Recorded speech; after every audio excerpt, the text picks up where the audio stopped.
नमस्कार दोस्तों, आज हम लोग क्लास 9th का इतिहास देख रहे हैं। फ्रांसीसी क्रांति।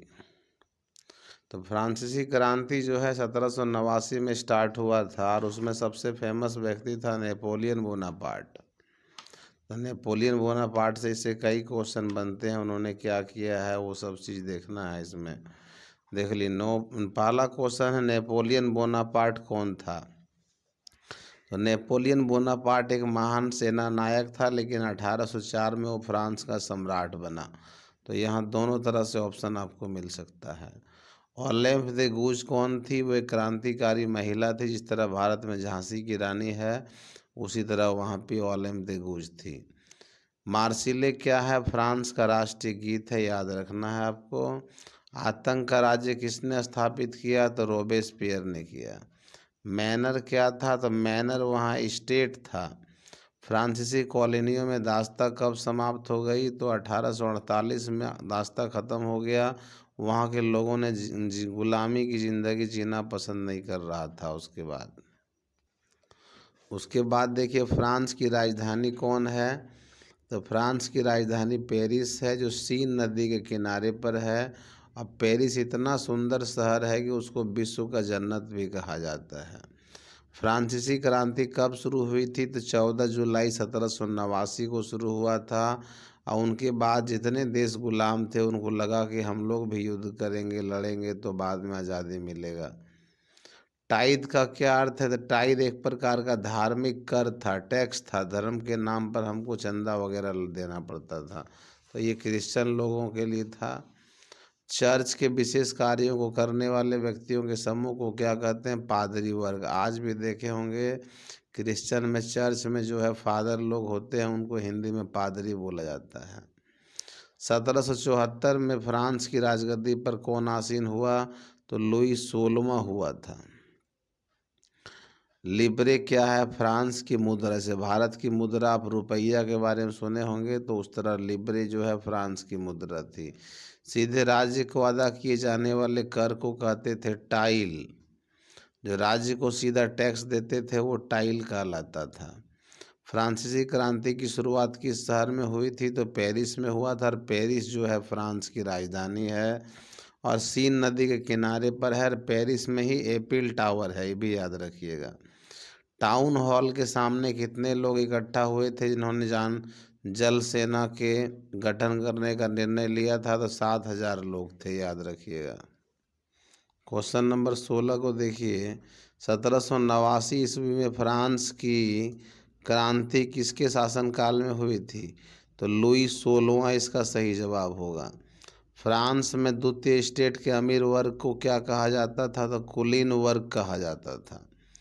लुई 16वां के कर बढ़ाने के क्या कारण थे? कोई भी राजा जो होता है वो टैक्स क्यों बढ़ाता है? जब युद्ध बार बार होने लगे तो कर्ज बढ़ जाता है, रेट हर चीज़ का दाम बढ़ जाता है। इसलिए बार बार युद्ध की मार से जो है परेशान होकर के लुई 16वां ने कर बढ़ा दिया था। कर मतलब टैक्स।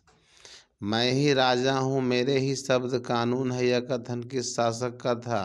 तो ये लुई 14 का था। टेले क्या था? एक प्रकार का भूमि कर था। टेले एक प्रकार का भूमि कर था। नेपोलियन बोनापार्ट के पिता का नाम क्या था? तो नेपोलियन बोनापार्ट के पिता का नाम कार्लो बोनापार्ट था, याद रखिएगा। नेपोलियन का कोर्ट के नाम से किसे जाना जाता है? कानून संग्रह। यानी कानून के संग्रह जैसे भारत में होता है ना, संविधान को लिखा गया है डॉक्टर भीमराव अम्बेडकर के द्वारा, उस तरह वो कानून का संग्रह है। भारत का संविधान जो है पूरी दुनिया का सबसे बड़ा संविधान है और 13 किलोग्राम सिर्फ उसका वजन है। उसी तरह वहाँ का जो है कानून का संग्रह था। कानून जो था नेपोलियन कोड के नाम से जाना जाता था। 23 नंबर में देखिए, क्रांति के समय तक फ्रांस में कितनी आबादी किसान थी? 90% किसान, जो 90% आबादी किसान था। टू टीट्राइजेज ऑफ गवर्नमेंट के लेखक कौन थे? तो जॉन लॉक थे, याद रखिएगा। बास्तिल पर कब हमला हो गया? 1789। बास्तिल का किला एक प्रकार का जेल था जिसमें सैनिक लोग बंदी बना के रखे गए थे, उसको तोड़ दिया गया था। रोजेट दी लाइल किस चर्चित गीत की रचना की है? तो ये है मार्सिले। फ्रांस की सबसे प्रसिद्ध महिला क्रांतिकारी कौन थी जिसे फांसी पर लटका दिया गया? ओलिम्प दे गूज, याद रखिएगा। जिस तरह भारत में झांसी की रानी को देखा जाता है जिस नज़र से, उस तरह से वहाँ भी सम्मान मिलता है ओलिम्प दे गूज को। ये भी पूछ सकता है कि भारत में झांसी की रानी किस युद्ध में मारी गई थी? तो वो कालपी का युद्ध था, और उसको मारने वाला जो राजा था वो था हीरोज। उसने कहा था कि भारत में एक ही मर्द है, और वो है मनुकर्णिका, यानी झांसी की रानी। बाकी सभी लोगों की बात नहीं किया उन्होंने। भारत में मर्द सिर्फ एक ही कहा था, वो भी झांसी की रानी को, क्योंकि उसको भी लगा कि काफ़ी अच्छा युद्ध तकनीक था झांसी की रानी के पास। क्वेश्चन नंबर 28 को देखिए। फ्रांसीसी समाज में सत्ता और सामाजिक हैसियत को अभिव्यक्त करने वाली श्रेणी को क्या कहते हैं? क्या कहा जाता है? तो स्टेट कहते हैं। फ्रांस में किसानों का विद्रोह कब हुआ था? 1789 में हुआ था। सन 1715 में फ्रांस की जनसंख्या थी 2.3 करोड़, याद रखिएगा। 2.3 करोड़ यानी 2 करोड़ 30 लाख आदमी था वहाँ पर, उस समय उसकी आबादी थी। किस वर्ष नेपोलियन फ्रांस का सम्राट बना था? 1804 में नेपोलियन वहाँ का राजा बन गया था, याद रखिएगा। वाटरलू में नेपोलियन की हार किस वर्ष हुई थी? 1815 में। देखिए, नेपोलियन के शासनकाल में फ्रांस ने 60 युद्ध लड़ा, और सभी युद्ध नेपोलियन जीत गया था। लेकिन नेपोलियन जो है वो थोड़ा जिद्दी प्रकार के व्यक्ति थे, और वो चाहते थे कि दुनिया का सबसे शक्तिशाली देश हम फ्रांस को बना देंगे।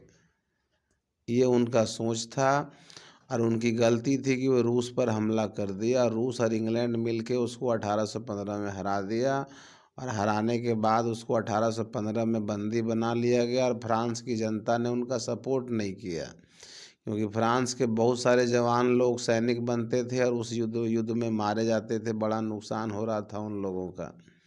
1815 में बंदी बना के उसको जेल में डाल दिया गया सेंट हेलेना द्वीप में, और 1821 में उसकी मृत्यु हो गई। यहाँ से भी क्वेश्चन बनता है, याद रखिएगा। किस वर्ष फ्रांस का संविधान बनाया गया? तो 1791 में फ्रांस का संविधान बना है।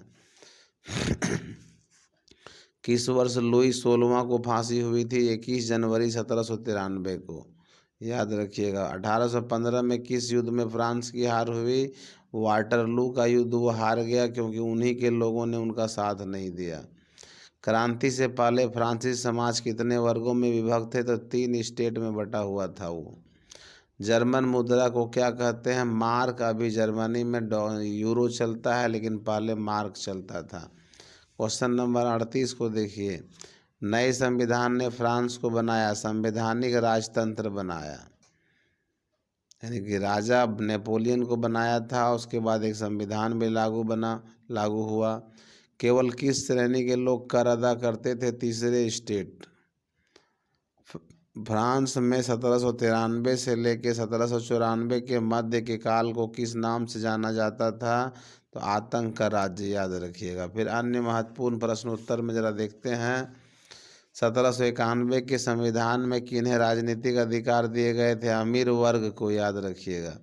14 जुलाई 1789 को फ्रांस की राजधानी पेरिस में किस किले को तोड़ दिया गया था? तो बास्तिल का किला। बोले, बास्तिल का किला एक प्रकार का जेल था। एक राजनीतिक संस्था जिसमें तीनों स्टेट अपने प्रतिनिधि भेजते थे, क्या था? स्टेट जनरल था। सामाजिक अनुबंध द सोशल कॉन्ट्रैक्ट का विचार किस फ्रांसीसी विद्वान ने दिया था? तो एक फ्रांस का महान विद्वान थे, रूसो। जैकोबियन सरकार का अंत कब हुआ था? 1744 में। जैकोबियन क्लब का नेता कौन था? तो मैक्समिलियन रोबेस्पियर, याद रखिएगा। नए संविधान ने फ्रांस को बनाया संवैधानिक राजतंत्र।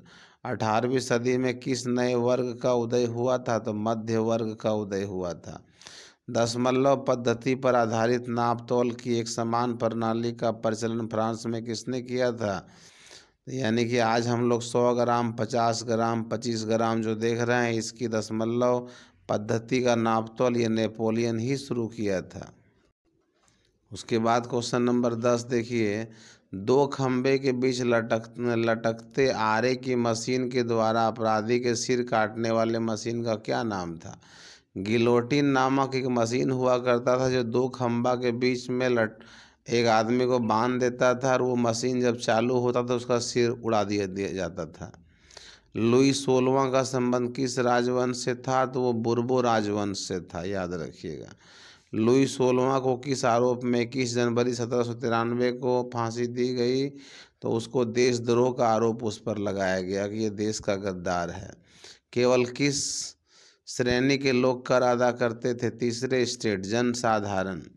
जब जीवित रहने के साधन खतरे में हो तो ऐसी स्थिति को क्या कहते हैं? जीविका संकट।